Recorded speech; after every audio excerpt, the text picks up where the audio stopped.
నా పేరు పెనీనండి. నేను గుడ్ న్యూస్ 360 అంటే మన జయశేఖర్ అంకుల్ ద్వారా వచ్చిన బైబిల్ ట్రైనింగ్ నుంచి. మేము ఉండేది వెంకటాపురం.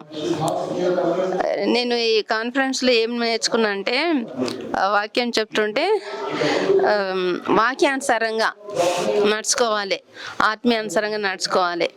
మరి దేవుడు చెప్పిన ప్రతి మాటకు మనము లోబడాలి. దేవుడు చెప్పిన ప్రతి మాటకు లోబడాలి. దేవుడు చెప్పిన మాటలు వినాలి. మరి వాక్య పరిచర్యలో మనం ఏ విధంగా వాడబడాలనేది మరి నేను ఆత్మీయానుసారంగా నేను గ్రహించిన అనమాట. నా మనసులో నా హృదయంలో ఏంటంటే ఒక మంట అనేది రగిలింది. అంటే సువార్త ప్రకటించాలి అనేది నా హృదయంలో ఒక మంట. అంటే ఇతరులకు పోయి మనం సువార్త ప్రకటించాలి. మరి మనం ప్రకటించినప్పుడు ఇతరులు కూడా మరి రక్షణ పొందుతారు, దేవుని నమ్ముకుంటారు, దేవుని దగ్గరికి వస్తారు. అలా మరి ఆత్మలను మరి మనం సంపాదించవచ్చు అని ఒక నిశ్చయత అంటే నా హృదయంలో కలిగిన అనమాట.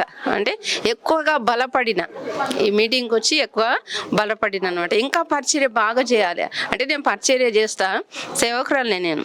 ఎందుకంటే ఇంకా నా హృదయంలో ఏంటంటే ఆశ బాగా ఉజ్జీవం రగిలింది అనమాట. మెసేజ్ వింటుంటే ఇంకా ఆత్మీయంగా చాలా బలపడిన నేను.